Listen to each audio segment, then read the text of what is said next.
வணக்கம் சார். வணக்கம். தாவேகா தலைவர் திரு விஜய் அவர்கள் இன்றைக்கு பொதுக்குழு கூட்டம் பேசிட்டு இருக்கிற நவம்பர் மாதம் 5ஆம் தேதியில் கூட்டியிருக்கிறாரு. சிறப்பு பொதுக்குழுவில் பலவிதமான விஷயங்களை குறித்து தீர்மானம் நிறைவேற்றிருக்கிறாங்க. எஸ்ஐஆர் இது ஒரு தீர்மானம், முதல் தீர்மானம் இரங்கல் தீர்மானம் போட்டிருக்கிறாங்க. இப்படி பலவிதமான விஷயங்களை பண்ணியிருக்கிறாங்க. அஃப்கோர்ஸ் அவரும் பேசிகிட்டு இருக்கிற நேரம் இது. ஒரு கம்பேக்காக ஓகே, ஒரு ஒரு ஒரு பெருத்த ஒரு சோகத்திலேருந்து மீண்டு வந்திருக்கிறது கட்சின்னு நம்ம பார்க்கணுமா? எப்படி அவரோட கம்பேக் இருக்கும், அல்லது இதுக்கப்புறம் பாலிடிக்ஸ் எப்படி பண்ணுவார்னு நினைக்கிறீங்க? இல்லை, இது கம்பேக்ன்றதுல சந்தேகம் இல்லை. 38 நாள் வனவாசத்தில் இருந்துட்டு இன்றைக்கி வெளியில் வந்துட்டாங்க. மகிழ்ச்சி. ஒரு அரசியல் கட்சி முடங்கிடக்கூடாது, எது நடந்தாலும் தவறுகளை திருத்தி கொண்டு அவர்கள் மக்கள் பணிக்காக வருவது என்பது வரவேற்கத்தக்கது. அதில் சந்தேகமே இல்லை. ஒரு அரசியல் கட்சியை சூழ்ச்சியால் சதியாலெல்லாம் யாரும் வீழ்த்தி விட முடியாது. அவங்க கொஞ்சம் தடுமாறிட்டாங்க நடுப்புற. எனவே இப்போ சுதாரிச்சுட்டு வெளியில் வந்துட்டாங்க. அவர்களும் பாடம் கற்றிருப்பார்கள். என்ன பேச போகிறாருன்னு தெரியல. கரெக்டாக நம்ம மத்தியானம் 12 மணிக்கு நம்ம பேசுகிறோம். இது வரைக்கும் அவர் பேச ஆரம்பிக்கல. அவர் பேசின பிறகு தான் நமக்கு தெரிய வரும் அவர் என்ன சொல்ல போகிறாரு அப்படின்றது. இது ஒரு கம்பேக் தான், அதில் சந்தேகம் இல்லை. அவர் நடைமுறையை புரிந்து கொண்டு சற்று நீக்கு போக்காக இருந்தால் அரசியலில் நீடிக்கலாம். வரட்டுத்தனமாக இருந்தாருன்னா அவருடைய பயணம் என்பது 26லேயே தடைப்பட்டு அதோடு நின்று போகும். அப்படி தான் நான் பார்க்குறேன். இதுக்கு பெரிய விளக்கம்லாம் நீங்கள் கேட்க முடியாது. பொதுவாக நான் சொல்கிறேன், நடைமுறை அரசியல், வாக்கு வங்கி அரசியல், கூட்டணி அரசியல், தேர்தல் அரசியலில் இருக்கக்கூடிய நிர்பந்தங்களை புரிந்து கொண்டு அவர் தன்னை தகவமைத்து கொண்டால் அவருடைய கட்சியும் அடுத்த கட்டத்துக்கு போவோம், அவரும் அடுத்த கட்டத்துக்கு போவார். மாறாக ரிஜிட் ஸ்டாண்ட், வரட்டுத்தனமான ஒரு நிலைப்பாட்டில் அவர் தொடர்ந்து இருப்பாரே ஆனால் அவரால் 26ல் பெருசாக சோபிக்க முடியாது. அதன் பிறகு அவருடைய பயணம் என்பது மிகப்பெரிய அளவில் சிக்கலுக்குள்ளாகும். இல்லை, எல்லாருக்கும் நடந்தது விஜய்க்கும் நடக்கும் நம்ம யூகிக்க முடியுமா? அதுக்கான ஸ்பேஸ் நம்ம கொடுக்கலாமா? ஃபார் எக்ஸாம்பிள், இன்றைக்கி அந்த ஜெனரல் செக்ரட்டரி அவர் தீர்மானம் வாசிக்கும் போது ஒரு வரவேற்புரை கொடுக்கும்போது மக்கள் விரும்பும் முதல்வர் வேட்பாளர் விஜய் அவர்களை தான் நம்ம பண்ணுறோன்றது அவர் ஒரு இன்ட்ரோவாக கொடுக்கும்போதே நமக்கு we can go for the conclusion. Okay, அவங்க முதல்வர் வேட்பாளராக விஜய் தான் அவங்க வச்சுருக்கிறாங்கன்றதை என்னால் இப்போ யூகிக்க முடியுது. இருந்துட்டு பயணிச்சா அது ஒரு ரிஜிடாக இருக்கிறதுன்றதை நம்ம எடுத்துக்கணுமான்னு கேட்குறாங்க. இல்லை, அதான் இது ரொம்ப பெரிய விளக்கங்களுக்கு இதில் இடம் இல்லை. அதே நான் சொல்லிடுறேன். நான் பெரிய I'm not ready for a detail debate. அதுக்கான நேரம் இது இல்லை, அதுக்கான தளமும் இது இல்லை. கரூர் சம்பவத்துக்கு பிறகு அவர் அரசியலை, வாழ்க்கையை புரிந்து கொள்ள வேண்டும். இது cruel world. This is a cruel world. இது ஈவிரக்கம் இல்லாத கொடூரமான உலகம். அதான் அரசியல் என்பது அதிலும் மிக மிக மோசமான ஒரு உலகம். Cut throat politics. யார் எப்போ கவுப்பான், என்ன பண்ணுவான்னே தெரியாது. கரூர் சம்பவம் ஒரு விதத்தில் ஒரு வேக்கப் காலாக இருக்கணும். என்னை பொறுத்த வரைக்கும் நான் அப்படி தான் பார்க்குறேன். கெட்டதில் நல்லது மாதிரி. அப்படி இருந்தோன்னா அவருக்கு நல்லது. இதில் முதலமைச்சர் வேட்பாளர் அதெல்லாம் இன்றைக்கி காலையில் அவங்க வழக்கம் சொன்னாங்களா? ஆமாம் சார், முதலமைச்சர் வேட்பாளர் அப்படின்னு சொல்லி பொதுச்செயலாளர் பேசும்போது சொல்கிறாரு. அதாங்க, அப்படிலாம் அவங்க சொல்கிறதுன்றது கடந்த காலங்களில் விஜயகாந்துக்கு அப்படி தான் சொன்னாங்க. ஆண்டவனோடு மக்களோடு மட்டும்தான் கூட்டணின்னு சொல்லிட்டு கடைசியில் ஜெயலலிதா கிட்ட நின்னார். எஸ், அடுத்த எலெக்ஷனில் தானே நின்னாங்க. எப்படியோ 2006-09 சொல்லிவிட்டு 2011 ஜெயலலிதா கிட்ட தான் நின்னார் அவர். 2 திராவிட கட்சிகளை ஒரே நேரத்தில் எதிர்க்க முடியுமான்றது தான் $1 மில்லியன் கொஸ்டின். ஓப்பனாக சொல்கிறதுனா கடந்த காலங்களில் அது தோற்று போன முயற்சி. 2 திராவிட கட்சிகளை ஒரு சேர எதிர்ப்பது என்பது அறவே இயலாத காரியம். அது படுதோல்வியில் தான் போய் முடியும். இதில் எந்த சந்தேகம் வேணாம். விஜயகாந்த் உதாரணம் நமக்கு உணர்த்தக்கூடிய பாடம் என்பது அதுதான். 2006 மக்களோட ஆண்டவனோடும் கூட்டணி, 2009 அதே ஸ்டாண்ட், 2011 அவர் மாறுறார். அதனால தான் அவரால் 29 சீட்டு ஜெயிக்க முடிஞ்சு. 41 சீட் வாங்கி 29 சீட்டுன்றதெல்லாம் போட்டியிட்ட முதல் தேர்தலே எதிர்க்கட்சி தலைவர் என்றதும், திமுகவை பின்னுக்கு தள்ளி எதிர்க்கட்சி தலைவரானதும் மிகப்பெரிய ஒரு சாதனை. துரதிருஷ்டவசமாக அதற்கு பிறகு அவருடைய அரசியல் பாதை மாறி போனது. இந்த கட் த்ரோட் பாலிட்டிக்ஸோட விழுமியங்கள் அவருக்கு புரியல. அதனால் அவர் தோற்று போனார். அவர் கட்சியும் கிட்டத்தட்ட கரைந்து போனது. அவரும் இறந்துட்டார். விஜயகாந்த் அரசியல்லேருந்து பாடம் கற்றுக்கொள்ளவில்லைன்னா விஜய் யாராலையும் காப்பாற்ற முடியாது. நான் அதை தான் சொல்கிறேன். கரூர் சம்பவம் கெட்டதில் நல்லது. இது cut throat politics, brutal, inhuman, நினைத்து பார்க்க முடியாத அளவுக்கு துரோகங்களுக்கும் கொடுமைகளுக்கும் கொடூரங்களுக்கும் தளமாக இருக்கக்கூடியது அரசியல். இந்த விளையாட்டை இந்த விதிப்படி தான் ஆடணும். அது புரியாமல் ஒட்டோப்பியன் வேர்ல்டில் அவர் இருக்காருன்னா அவரை யாராலையும் காப்பாற்ற முடியாது. ஆனால் இதில் ஆளுங்கட்சி தொடர்ச்சியாக எடுக்கக்கூடிய பல இன்டர்னல் சர்வேஸில் பார்த்தோம் அப்படின்னா வரக்கூடிய சில ரிசல்ட்ஸை பேஸ் பண்ணி உளவுத்துறை தகவல்களை கொடுக்குறதா சில மூத்த பத்திரிகைகள்லாம் செய்திகளில் போட்டுக்கிட்டு இருக்காங்க. லெகசி மீடியாஸே ஃபார் எக்ஸாம்பிள் பார்த்தீங்கன்னா, ஒருவேளை இந்த அலையன்ஸுக்குள்ளே என்டிஏ ஏடிஎம்கே இல்லாட்டி என்டிஏக்குள்ளே விஜய் சேர்ந்தாருன்னா அது திமுகவுக்கு ப்ளஸ்ஸு தான். ரொம்ப பாசிட்டிவாக போயிடும், தனியாக நின்னாருன்னா திமுக தள்ளாடிரும் அப்படின்னு சொல்லி ஒரு வாதத்தை முன்வைக்கிறாங்க. இதெல்லாமும் விஜய் காதுகளை எட்டும் தானே? கண்டிப்பாக எட்டும். எல்லாரும் நமக்கு எட்டும்போது அவருக்கு எட்டாதா? உளவுத்துறை பண்ணுதுன்னா உளவுத்துறை எல்லா காலத்துலையும் பண்ணுற வேலையை தான் இப்பயும் பண்ணுது. யார் அதிகாரத்தில் இருக்காங்களோ அவங்களுக்கு விசுவாசமாக உளவுத்துறை இருக்கும், அந்த வேலையை அவங்க பண்ணுறாங்க, அவங்க வேலையை அவங்க பண்ணுறாங்க. இது ஒன்றும் புதுசு கிடையாது. விஜய், நான் மறுபடியும் சொல்லுகிறேன், கரூருக்கு முன்னால் கரூருக்கு பின்னாலன்னு அவருடைய அரசியல் வாழ்க்கை அவர் பிரித்து பார்த்தால் அவருக்கு நல்லது. அந்த ஒரு வரட்டு வாதம் உட்டோப்பியன் வேர்ல்டுலே தான் இருப்பார், கரூருக்கு முந்தின உலகத்தில் இருப்பார்னா அவர் யாராலையும் காப்பாற்ற முடியாது. திரும்பவும் சொல்லுகிறேன், திமுக அண்ணா திமுக பைனரி பாலிடிக்ஸ் தமிழ்நாட்டில் 2 பேருக்கும் மாற்று என்று இன்னமும் அவர் கருதுவாரே, ஆனால் அவருக்கு நாம் பெஸ்ட் ஆஃப் லக் தான் சொல்ல முடியும். ஒரு நேரத்தில் நீங்கள் 2 எதிரிகளை சமாளிக்க முடியாது. ஒரு மனிதன் எப்படி 2 படகுகளில் ஒரே நேரத்தில் பயணம் செய்ய முடியாதோ, அதே போல் ஒரே நேரத்தில் 2 எதிரிகளை, குறிப்பாக தமிழ்நாட்டில் திமுக அண்ணா திமுகவை வாக்கு வங்கி அரசியலில் உள்ள ஒரு கட்சி எதிர்க்க முடியாது. அப்படி எதிர்த்தால் அவர்கள் பூஜ்யமாகி போவார்கள், அதில் எந்த சந்தேகமும். பட் கொள்கை எதிரி, கோட்பாட்டு எதிரின்னு அறிவிக்கப்பட்ட ஒரு அணிகளோட பயணிக்கிறதுங்கிறது மக்கள் மன்றத்தில் ஒரு ஏமாற்றத்தை உருவாக்கிடாதான்ற ஒரு எண்ணம் இருக்கும்ல அவங்களுக்கு. அதுதான் மேனேஜ் பண்ணணுன்ற நான். ஒரு நேரத்தில் 2 எதிரி, கொள்கை எதிரி, அரசியல் எதிரின்றதெல்லாம் சும்மா கதையாடல்கள் தான். அதெல்லாம் தமிழ்நாடு தேர்தல் 26 மோடி வேணுமா வேணாமான்றது கிடையாது, அது ஸ்டாலின் வேணுமா வேணாமான்றது, திமுக வேணுமா வேணாமான்றது. அப்போ நீ என்ன ஸ்டாண்ட் எடுக்க போகிற? Very simple. இதில் ஒன்றும் பெரிய ரோமங்களை பிளக்கக்கூடிய விவாதங்களுக்கு இடம் இல்லை. Okay, you are in world bank politics. நான் மறுபடியும் சொல்கிறேன், நீ சமுதாய இயக்கமாக இருந்தீங்கன்னா ஒரே நேரத்தில் திமுகவை எதிர்க்கலாம், பிஜேபி எதிர்க்கலாம், அதிமுக எதிர்க்கலாம், காங்கிரஸ் எதிர்க்கலாம், கம்யூனிஸ்டுகளை எதிர்க்கலாம், எல்லா தெருப்பொழுதியும் எதிர்க்கலாம். பட் வாக்கு வங்கி அரசியலுக்குள்ளே வந்தீங்கன்னா அந்த விளையாட்டை அந்த ரூல்ஸ் படி தான் ஆடணும். இந்த அடிப்படை புரிதல் விஜய்க்கு இல்லைன்னா விஜய் யாராலையும் காப்பாற்ற முடியாது. மறுபடியும் சொல்லுகிறேன், ஒரே நேரத்தில் ஒரு மனிதன் எப்படி 2 படகுகளில் ஒரே நேரத்தில் பயணம் செய்ய முடியாதோ, ஒரே நேரத்தில் 2 அரசியல் எதிரிகளை வாக்கு வங்கி அரசியலில் இருக்கும்போது விஜயால் சமாளிக்க முடியாது. ஒரு முறையும் பல இடங்களில் நேரம் கிடைக்கும் போதெல்லாம், ஒரு கேப் கிடைக்கும் போதெல்லாம் திமுகவை சேர்ந்தவர்கள், ஃபார் எக்ஸாம்பிள் டெபுட்டி சிஎம் எடுத்துக்கோங்களேன், கை நம்ம கூட தான் இருக்குது அப்படின்னு பேசுகிறது, I am big brother for ராகுல் காந்தி அப்படின்னு ஐயா மு.க. ஸ்டாலின் பேசுகிறது, இதெல்லாம் பேசிக்கிட்டே இருக்கிறாங்க. பட் காங்கிரஸில் ஒரு செக்டாரோ, ஒரு தரப்போ, ஒரு குழுவோ விஜய் விரும்புவதாக ஒரு செய்தியும் உலாவிட்டு பட்டுக்கிட்டே இருக்குது. ஏன் இது நடக்குதுன்னு நினைக்கிறீங்க? காங்கிரஸ்குள்ளே எப்பவுமே இந்த மாதிரியான குரல்கள் இருந்துக்கிட்டே தான் இருக்கும். அவங்க ஏடிஎம்கேவோட போகும்போது ஏடிஎம்கே வேணான்ற குரல் இருக்கும், திமுக போகும்போது திமுகவோட வேணான்ற குரல் இருந்துக்கிட்டே தான் இருக்கும். பட் அது ரொம்ப சன்னமான குரல். ஆங்கிலத்தில் சொன்னால் it will B mostly a storm in a tea cup. ஒருபோதும் விஜயோட காங்கிரஸ் 26 போகாது, எழுதி வைத்துக்கொள்ளுங்கள். திமுக காங்கிரஸ் கூட்டணி 26 தொடரும். விஜய் ஒரு அன்டெஸ்டட் பிளேயர். அவருக்கு நம்பிலாம் திமுகவை விட்டுட்டுலாம் அவங்க வரமாட்டாங்க. 32 திமுக எம்பிஸ் பார்லிமெண்ட்டில், லோக்சபாவில் 22, ராஜ்யசபாவில் 10 பேர் இருக்காங்க. தேசிய அளவில் மோடிக்கு எதிரான அரசியலுக்கு நாடாளுமன்றத்துக்கு உள்ளேயும் வெளியிலையும் இந்த 32 எம்பிஸ் காங்கிரஸுக்கு ரொம்ப முக்கியம். அதனால் ஸ்டாலினை ஒருபோதும் சோனியா காந்தியோ ராகுல் காந்தியோ கைவிடவே மாட்டார்கள். 26 தேர்தலில் கூட்டணிக்கெல்லாம் எந்த மாற்றமும் இருக்காது. திமுக காங்கிரஸ் கூட்டணி தொடரும் தொடரும் தொடரும். ஆனால் அதே நேரத்தில் காங்கிரஸுக்குள்ளே ஒரு செக்ஷன் விஜயோட பொண்ணுன்னு பேசிக்கிட்டே தான் இருப்பாங்க, அதையும் அலோவ் பண்ணுவாங்க. பட் அது ஒன்றும் பெரிய குரலாக இருக்காது, அது ஒரு சன்னமான குரலாக தான் இருக்கும். அதை பெரிதாக நீங்கள் நினைத்துக்கொள்ள வேண்டியதில்லை. 26 கூட்டணியில் எந்த மாற்றமும் இருக்காதுன்னு நான் உறுதியாக நம்புகிறேன். இல்லை, அது ஒரு சீட் டிமாண்டையோ ஒரு ஷேரின் பவரையோ நோக்கி நகருமா? For example K S. அழகிரியோ மற்றவர்களோ பேசும்போதெல்லாம் அதிகார பகிர்வை நோக்கி கேட்டால் என்னங்க தப்பாங்க, நாங்கள் என்ன அழியணுமா அப்படிங்கிற அளவுக்கு அவங்க போகிறாங்க. ஒரு பக்கம் சொல்ல பிறந்தகை போன்றவர்கள்லாம் தலைமை முடிவெடுக்குங்க, தோழர்கள் அப்படி தான் பேசுவாங்க அப்படிங்கிறாங்க. அப்போ இது தேவையற்ற நெருடலையோ நெருக்கடியோ திமுக கழகத்துக்கு உருவாக்குமா? உருவாக்கணும். உங்களுக்கு என்ன கஷ்டம்? திமுகவுக்கு நெருக்கடி நெருடல் பிரச்சனை வந்ததுன்னா உங்களுக்கு என்ன பிரச்சனை? அதில் இல்லை, உருவாங்க என்ன திமுகவா? இல்லை திமுகவுக்கு நீங்கள் என்ன வக்கீலா? கிடையாது. திமுகவுக்கு காங்கிரஸ்காரன் ஏதோ பண்ணி குறைச்சல் கொடுக்குறான்னா முடிஞ்சால் ரசிங்க, இல்லை அமைதியாக இருங்க. ஐயோயோ திமுகவுக்கு ஏன் நெருக்கடி கொடுக்குறான்னு நீங்கள் ஏன் பதறீங்க? திமுகவுக்கும் காங்கிரஸுக்கும் இடையில் உள்ள பிரச்சனை என்பது திமுகவுக்கும் காங்கிரஸுக்கும் இடையிலான பிரச்சனை.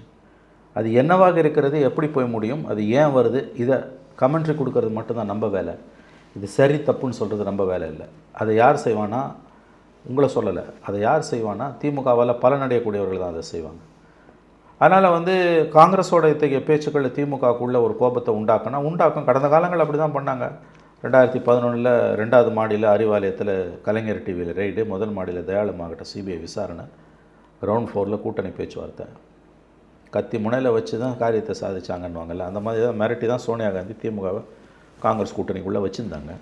ஏன்னா அவ்வளோ பெரிய தப்பு நடந்தது 2Gல. சட்டத்திலேருந்து தப்பிச்சிருக்கலாம் ஆராசாவும் கனிமொழியும். நியாயம் தர்மம்னு இருந்ததுன்னா என்றைக்காவது ஒரு நாள் வந்து இவர்கள் பதில் சொல்வார்கள். என்ன தப்பு நடந்ததுன்றது எல்லாருக்கும் தெரியும். கோர்ட்டுக்கு தேவை சில சாட்சி, குணத்துக்கு தேவை மனசாட்சின்னு எம்ஜிஆர் பாடல் வரும்ல, அவ்வளோ. ஓகே, தப்பிச்சிட்டாங்க. சட்டம் ஒரு இருட்டறை தப்பிச்சிட்டாங்க. ஆனால் என்ன நடந்ததுன்றது எல்லாருக்கும் தெரியும். 21ஆம் நூற்றாண்டின் மிகப்பெரியதொரு ஊழல் அது 2G ஊழல் என்பது. அதில் எந்த சந்தேகமும் வேணாம். தப்பிச்சிட்டாங்க. சட்டத்தில் இடம் இருக்குது. நீதிமன்றத்தால் அவர்கள் இன்று விடுவிக்கப்பட்டிருக்கிறார்கள். அஃப்கோர்ஸ் மேல்முறையீட்டில் டெல்லி ஹைகோர்ட்டில் இருக்குது. பட் இப்பொழுது அவர்கள் நிரபராதிகள், அதில் எந்த சந்தேகமும் இல்லை. ஆனால் அந்த காலகட்டத்தில் அதை பயன்படுத்தி தான் காங்கிரஸ் திமுகவை வழிக்கு கொண்டு வந்தது. அந்த கொள்ளையில் காங்கிரஸுக்கும் பங்கு இருந்தது. இதெல்லாம் சேர்ந்து தான் கடந்த கால அரசியல். இன்றைக்கி 2004லேருந்து அவங்க கூட்டணியில் இருக்காங்க. 21 ஆண்டுகளாக கூட்டணியில் இருக்காங்க. கிட்டத்தட்ட 2004, 6, 9, 11, 16, 19, 21, 24 8 தேர்தல்களில் ஒன்றா இருக்காங்க. அவங்க ஒரு வலிமையான கூட்டணி. அதில் பிஜேபி ஃபேக்டர் அவங்கள ஒருங்கிணைக்கக்கூடிய சிமெண்டிக் ஃபோர்ஸாக இருந்துகிட்ருக்குது. இது திமுக காங்கிரஸ் கூட்டணி என்பது பிஜேபி அங்கே ஸ்ட்ராங்காக இருக்க வரைக்கும் தமிழ்நாட்டில் தொடர தான் செய்யும். அதில் எந்த விதமான சந்தேகம் வேணாம். 26 கூட்டணியில் எந்த மாற்றமும் திமுக கூட்டணியில் இருக்காது. திமுக காங்கிரஸ் 2 இடதுசாரிகள், விசிக மதிமுக கூட்டணி அப்படியே தொடரும் என்று நான் உறுதியாக நம்புகிறேன். காங்கிரஸ் கண்டிப்பாக விஜயோட 26ல் போகாது. இந்த அலையன்ஸ் பிரேக் ஆகாதுன்னு சொல்கிறீங்க.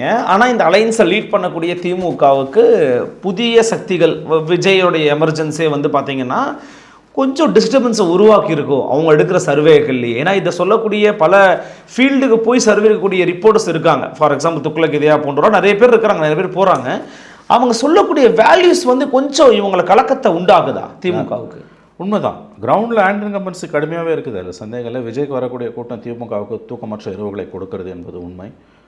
விஜய் என்டிஏக்கு போயிட்டார்னா போட்டி கடுமையாக இருக்கும், மிக கடுமையாக இருக்கும். ஆட்சி மாற்றம் வந்தால் ஆச்சரியம் இல்லை, சந்தேகமே இல்லை. ஆட்சி மாற்றம் வரும் என்று கூட நான் நம்புகிறேன் உறுதியாக. பட் விஜய் தனியாக நின்னார்னா 4 முனை போட்டியில் திமுகக்கான வெற்றி வாய்ப்புகள் தான் அதிகம். விஜய் தனியாக நின்னா திமுக தோற்றுரும், விஜய் என்டிஏவோட போனால் திமுக ஜெயிச்சிருன்றதுலாம் அபத்தமான பேச்சுக்கள். இது வந்து index of opposition unity, IOU தான். எல்லாம் ஒன்று சேர்ந்தாங்கன்னா ஈஸியாக அடிக்க முடியும். ஒன்று சேரலைன்னா அவங்களால் அடிக்க முடியாது. அதில் சந்தேகமே வேணாம். என்டிஏக்குள்ளே விஜய் போயிட்டார்னா கேம் இஸ் ஓவர்.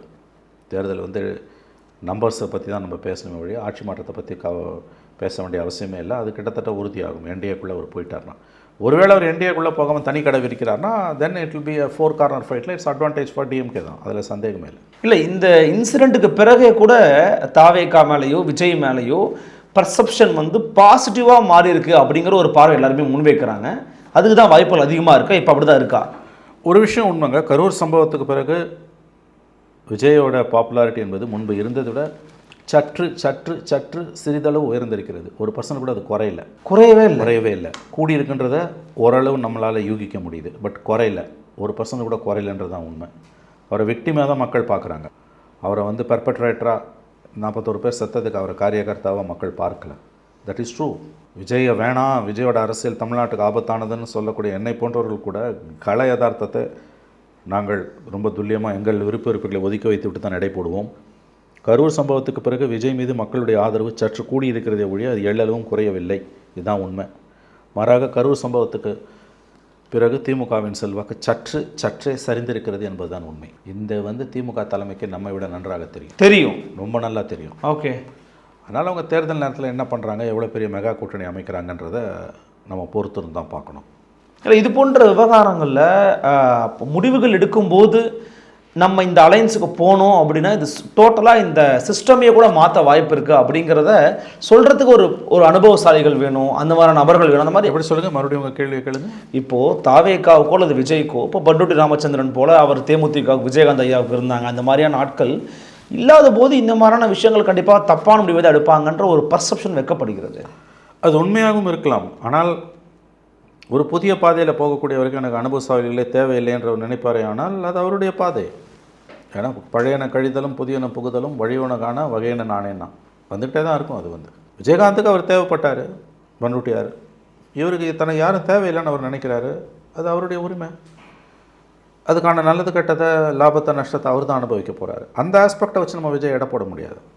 தீதும் நன்றும் பிறர் தர வாரா. பண்டூட்டி இருந்தாலும் இல்லாட்டியும் விஜயகாந்த் வந்து பெருசாக முதலமைச்சர் கேண்டிடேட்டாக இருப்பாருன்னா வாய்ப்பே கிடையாது. என்னங்க ஒரு 2 எலெக்ஷன் விஜயகாந்த் தாங்கினார், விஜய் ஒரு எலெக்ஷன் தாங்க வரான்னு பார்க்கணும். பச்சையாக சொல்கிறேன்னா அதான். விஜயகாந்த் வந்து 2006, 9, 10, 11 3 தேர்தலில் நின்று 3ஆவது தேர்தலில் அமோக வெற்றி. அதுக்கு பிறகு சரிவு தானேங்க. 14 அடி 16 அடி 19 அடி 21 அடி 24 அடி 5 தேர்தலை வைப்ட் அவுட், இல்லை வாஷ் அவுட். எந்திரிக்கவே முடியல. நடிகர்களால் வந்து தாக்கு பிடிக்க முடியாது. விஜயகாந்துக்கு 3 எலெக்ஷன் தாங்குச்சு, விஜய்க்கு எவ்வளோ எலெக்ஷன் தாங்குதுன்றதை பார்க்கணும். பெரிய அளவில் ஒன்றும் வித்தியாசம் இருக்குதா எனக்கு தெரியல.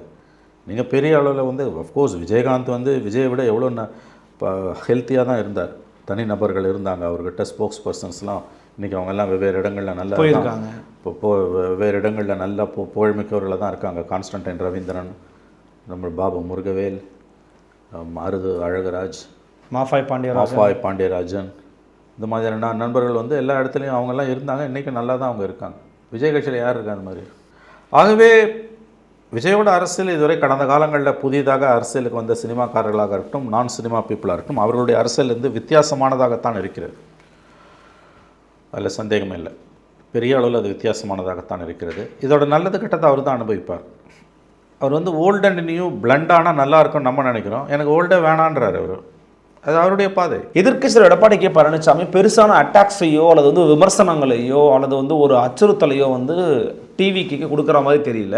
இப்போ இருக்க ஒரு பெருசாக பண்ணலை. ஆக்சுவலி அவருக்காக சட்டமன்றத்துக்குள்ளே பேசுகிறான பேர் எடப்பாடி கே பழனிசாமி தான் நம்ம பார்க்குறோம். ஒரு எதிர்க்கட்சியின் அப்ரோச் இது ரொம்ப சரியான வகையில் போகுமா? நாளைக்கு அவங்க உங்களையும் எதிர்க்கும் போது நீங்கள் அட்டாக் பண்ணி தானே ஆகணும் விஜயை.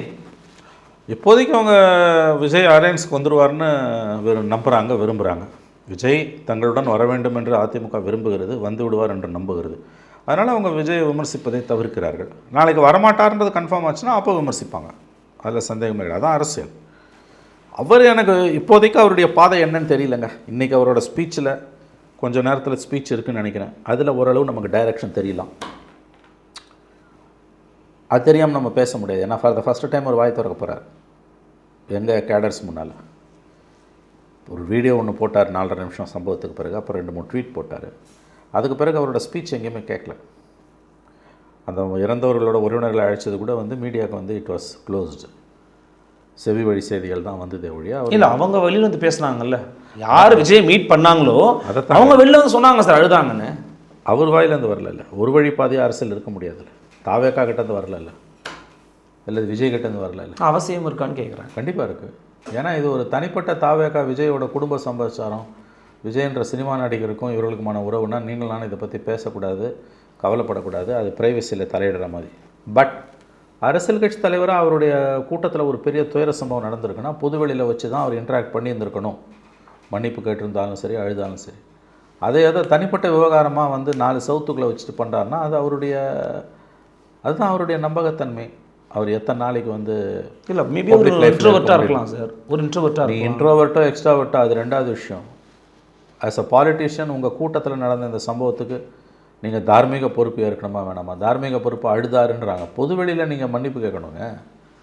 நான் அந்த அழுவுறது கொள்றதெல்லாம் கூட விட்டுருக்கேன். நீங்கள் ஒரு அரசியல்வாதியாக ஒரு தலைவராக ஆன பிறகு உங்களை பார்க்க வந்த கூட்டம் இப்படிப்பட்ட துயரத்தை சந்திச்சிருக்குன்னா அதில் உங்களுக்கு தார்மீக பொறுப்பு இருக்குது. இன்ன வரைக்கும் ஒரு வாயிலேருந்து நடந்த துயர சம்பவத்துக்கு நான் தார்மீக பொறுப்பேற்கிறேன்னு சொல்லவே இல்லையே. அது ஒரு மனிதனோட மேன்மை. கன்ஃபெஷன்ஸ் வரணும், ஏதாவது ஒரு கட்டத்தில் அது கன்ஃபெஷன்ஸ் வரணும். மாறா இன்றைக்கி முதல் தீர்மானமே என்ன? சதி செஞ்சுட்டாங்க, எங்களை வந்து ஏமாற்றிட்டாங்க, செயற்கையாக சதி செய்யப்பட்டனவோ என்ற சந்தேகத்தை எழுப்புகிறது அப்படின்னு சொல்லி. எழுப்புதெல்லாம் இல்லை, சிபிஐ விசாரணை நடந்துகிட்டு இருக்கு. சதி இருக்குதுன்னா போய் சொல்லு சிபிஐ கிட்ட. உன் கூட்டம் இது, உங்கள் கூட்டத்தில் இது நடக்குதுன்னா உங்களுக்கு தார்மீக பொறுப்பு இருக்குது. நான் மறுபடியும் சொல்லிக்கிறேன், சட்ட ரீதியான பொறுப்பு அல்ல, தார்மீக ரீதியிலான பொறுப்பு அவருக்கு இருக்கிறது. அவர் அந்த பொறுப்பை ஏற்க மறுக்கிறார். எத்தனை நாளைக்கு? இப்போ திடீர்னு வந்து உங்களுக்கு வந்து இன்னும் அடுத்தடுத்த டெவலப்மெண்ட்ஸ் வரும்போது அவர் என்ன பின்வாங்குவாரா? தனி சின்ன ஒதுக்குவாங்க. 214 தொகுதிக்கு நிற்கணும்னா நான் அதுக்குள்ளே போக விரும்பலங்க. தனியாக நிற்கிறாரா, கூட்டணி போகிறாரான்லாம் போவாங்க. துயர சம்பவத்திற்கு தார்மீக பொறுப்பு இன்னமும் அவர் ஏற்கவில்லை. என்ன அரசியல் இது? அடுத்தடுத்த கட்டங்களுக்கு இது எப்படி போவோம்? சார் நீங்கள் சொன்னது தான், அதை மக்கள் பொருட்படுத்தலைன்றாங்க. மக்கள் வந்து டசன்ட் பாதர் அபவுட் இல்லைங்க, அவ்வளோதான். இல்லைங்க, இது வந்து இடியாப்பு சிக்கலுங்க. இது மக்கள் பொருட்படுத்தலைன்றதுக்காக நம்ம வந்து அதை கடந்து போக முடியாது. அவருக்குன்னு ஒரு மனசாட்சி இல்லையா? நான் என்ன சொல்கிறேன், விஜயும் காரணம், மக்களும் காரணம், அரசும் காரணம். நான் அப்படி தான் வகைப்படுத்துறேன். சொன்னீங்க. அரசாங்கம் மட்டும் காரணம்னு விஜய் சொல்கிறது அயோக்கியத்தனமானது. விஜய் மட்டுமே காரணன்றது கவர்மெண்ட்டு சொல்கிறதும் அயோக்கியத்தனமானது. கவர்மெண்ட்டும் தான் கடமை தவறி இருக்குது. விஜயை குறை சொல்கிறதுக்கான தார்மீக உரிமையை தகுதி அரசுக்கு கிடையாது. ஏன்னா அவ்வளோ பெரிய கூட்டத்தை நீ அலோவ் பண்ணி போலீஸ் பாதுகாப்பு இல்லாமல் பண்ணதுன்றதுலாம் மன்னிக்க முடியாத குற்றம். அதற்கான மிகப்பெரிய விலையை இந்த நாடு கொடுத்துருக்குறது. ஒரு பக்கம் எனக்கு எந்த சம்மந்தமும் இல்லைன்னு விஜயும், ஒரு பக்கம் விஜய் தான் காரணம்னு அரசாங்கமும் சொல்கிறதுன்றது, ரெண்டு பேருமே ஊரை ஏமாத்துறாங்க. மக்களை இவர்களை ஏற்றி பிழைக்கிறார்கள். விஜய் ஏதாவது ஒரு கட்டத்தில் தார்மீக பொறுப்பு ஏற்கணும் இந்த சம்பவத்துக்கு. இது அப்படியே கடந்து போகிறாரு அப்படின்னா அது என்ன மாதிரியான அரசியல் எனக்கு தெரியல. முதல்ல இப்போ அடுத்து வர எலெக்ஷனில் என்ன பண்ண போகிறாரு, யாரோட போக போகிறாரு? ஒரு 10 எம்எல்ஏவாவது இருந்தால் தான் அதுக்கு அடுத்து உனக்கு அரசியல், உங்களுக்கு அரசியல் இல்லைன்னா ஃபீல்டில் நீங்கள் நிற்க முடியாது. ஏன் சார், அவரை நம்பி இன்றைக்கி நிறைய பேர் டிடிவி அவரை நம்பி இருக்கிறதா சொல்கிறாங்க. டிடிவி, ஓபிஎஸ், சசிகலா, அண்ணாமலை தனி கட்சி ஆரம்பிச்சாருன்னு அங்கே போவாருங்கிறாங்க. நிறைய பேர் அவரை நம்பி இருக்கிறாங்களே சார். அதாவது நீங்கள் வெற்றியை கொடுக்கணும். வெற்றியை கொடுக்கலன்னா நாளைக்கு ரிசல்ட் வந்தோன்னா எல்லாம் காணாமல் போயிடும். Nothing succeeds like success. இன்றைக்கி அன்டெஸ்டடுங்க விஜய். 20% இருக்குன்னு நான் கூட சொல்கிறேன். எப்படி சொல்ல முடியும்? நாளைக்கு அது 10%ஆக போச்சு. உங்கள்கிட்ட 20% ஓட்டு இருந்து த்ரூ அவுட் தமிழ்நாடு நீ 20% ஓட்டு போல் பண்ணி ஆனால் ஒரு சீட்டு கூட ஜெயிக்கலாம். அப்படி தான் போவோம் எலக்ட்ரல் பாலிடிக்ஸில். ஓகே, 30% கிராஸ் பண்ணணும் ஒரு தொகுதியில். அக்ராஸ் த ஸ்டேட் ஈவனாக 20% வாங்கினாலும் உன்னால் ஒரு சீட்டு கூட ஜெயிக்க முடியாது.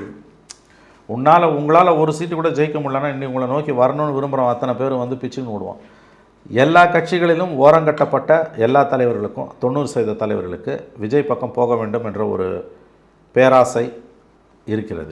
காங்கிரஸில் இருக்குது, பிஜேபியில் இருக்குது, அண்ணா திமுகவில் இருக்குது, திமுகவில் இருக்குது, நான் பார்த்துருக்கேன், விசிகாவில் இருக்குது, மதிமுகவில் இருக்குது. நான் உறுதியாக சொல்கிறேன், எனக்கு தெரியும். I don't want to name anybody. Okay, அந்தந்த தலைமை மீது அவங்களுக்கு கடும் கோபம் இருக்கிறது. விஜய் வந்து ரட்சகராக வரமாட்டாரா, ஆபத் பாண்டவராக வரமாட்டாரான்னு ஏங்குறாங்க. யாரையும் கிட்ட சேர்க்க மாட்டேன்றார். அதான் பிரச்சனை. இப்போ கேஎஸ் ராதாகிருஷ்ணனா தொடர்ச்சியாக ட்ரை பண்ணதாக ஒரு பேச்சு வெளியில் இருந்துச்சு. அதாங்க, அவராது போய் சேர்ந்துட்டார், பிஜேபியில் சேர்ந்துட்டார். நான் பொதுவாக சொல்கிறேன், விஜய் தன்னை காப்பாற்ற மாட்டாரா என்ற எண்ணம். எதுக்கு டிடிவி, ஓபிஎஸ்லாம் சாஃப்ட் பெடல் பண்ணுறாங்க? அரசியல்வாதி அனாவசியமாக ஒருத்தருக்கு சர்டிஃபிகேட் கொடுக்க மாட்டான். எடப்பாடி எல்லாம் ஏற்றுக்கிட்டு எதுக்குங்க விஜய் போக போகிறாரு? தற்கொலை முடிவுங்க. விஜய் அதெல்லாம் பண்ணக்கூடாது. விஜய் மேலே இவ்வளோ வாக்குற டிடிவிக்கு, விஜய் மீது இவ்வளவு காதல் டிடிவிக்கு. அதே தான் வந்து நான் பார்த்துருக்கேங்க, பேர் சொல்ல விரும்பலைங்க. கட்சிகளில் காங்கிரஸில் இருக்குது, விசிகா, தமாகாவில் விஜயோட கடைக்கண் பார்வை தங்கள் மீது திரும்பாதா என்று காத்து கிடக்கிறார்கள். பட் நான் பார்க்குறது வந்து 360 டைமென்ஷனில் பார்க்கும்போது, சரி எலெக்ஷனுக்கு பிறகு என்ன ஜெயிச்சா என்ன, அவரோட தன்மை என்பது அரசியலுக்கு ஒத்து வருமா? எனக்கு அங்கே தான் பெரிய டவுட்டே இருக்குது. அவருடைய ஆளுமை என்பது அரசியலுக்கு ஒவ்வாது. இல்லை, நீங்கள் இவ்வளோ சொல்கிறீங்க. ஆனால் என்னென்னா, இன்றைக்கி சிபிஐக்கு வந்து விசாரணை பண்ணிகிட்டு இருக்காங்க இல்லையா? இதையே ஆளுங்கட்சியினுடைய ஆதரவாளர்கள் தொடர்ச்சியாக சமூகத்தில் இயங்கக்கூடிய என்ன சொல்கிறாங்கன்னா, நிறைய பேர் வந்து திமுக செக் வச்சு நினச்சிக்கிட்டு இருக்கீங்க, விஜய்க்கு தாங்க செக் வச்சுருக்கிறாங்க, இதை வச்சு விஜயின் குடுமையை பிடித்து ஆட்ட போகிறது பாஜகன்னு சொல்கிறாங்களே. உங்கள் கருத்து என்ன? முட்டாள்தனமான பேச்சு. ஸ்டேட் போலீஸ் விசாரித்தாலும் சிபிஐ விசாரித்தாலும் ஒன்றும் விஜய் இதில் பெருசாக பண்ணிட முடியும்னு எனக்கு தோணலை. என்னை பொறுத்தவரையில் அது ஒரு விபத்து. விஜயை வழி கொண்டு வரதுக்கு அமித்ஷாவுக்கு 1000 வழிகள் இருக்குது. இந்த சிபிஐ விசாரணை வேணும்னு அவசியம் கிடையாது. இதை வச்சு ஒன்றுமே பண்ண முடியாது. விஜயை ஒன்றுமே பண்ண முடியாதுன்னு சொல்லுங்கள். இதை வச்சுலாம் அவரோட அரசியலை தீர்மானிக்கிற அளவுக்குலாம் இவங்களால் போக முடியாது. அப்படிலாம் நான் நினைக்கல. அதெல்லாம் சுப்ரீம் கோர்ட் மானிட்டர்டு என்கொயரி. அது ஏதாவது ஒரு சிஸ்டத்தை நம்பணும். அப்போ நான் கேட்குற, மாநில அரசு ஸ்டேட் போலீஸ் விசாரிச்சுன்னா ஸ்டாலின் சொல்கிறத கேட்டு தான் அவங்க ஆடுவாங்கன்னு சொல்லுவீங்களா? அப்படி சொல்ல முடியுமா அதிகாரப்பூர்வமாக? உங்கள்கிட்ட என்ன ஆதாரம் இருக்குது? It's a Supreme Court appointed, Supreme Court almost Supreme Court monitored enquiry, SIT. இது அமித்ஷாவோட தாளத்துக்கு அவங்க தட்டுவாங்கன்றது வந்து என்னை பொறுத்தவரையில் வந்து அறிவு நேர்மை இல்லாத பேச்சு. அப்போ அஸ்ராகாருக்கு விசாரிச்சிருந்தா திமுக சொல்கிறத கேட்டு விஜய் இந்த பக்கம் வந்திருப்பாருன்னு நம்ம சொல்ல முடியுமா? அப்படி சொன்னால் அது எவ்வளோ முட்டாள்தனமோ. அது அந்த அதிகாரியோட நேர்மையையும் கேள்விக்குறியாக்குறது. அஸ்ராகாருக்கு கமிட்டி, எஸ்ஐடி விசாரிச்சிருந்தனா விஜய் வந்து திமுக தான் வழிக்கு கொண்டு வந்திருக்குன்றது மூலமாக நீ வந்து விஜயையும் இழிவுபடுத்துகிற, அஸ்ராகாருக்குன்ற ஒரு நல்ல அதிகாரியையும் நீ இழிவுபடுத்துகிற இல்லையா? அப்படி தான் நான் பார்க்கணும். Unless I have evidence. எனக்கு தோணுனதெல்லாம் நான் பேச முடியாது.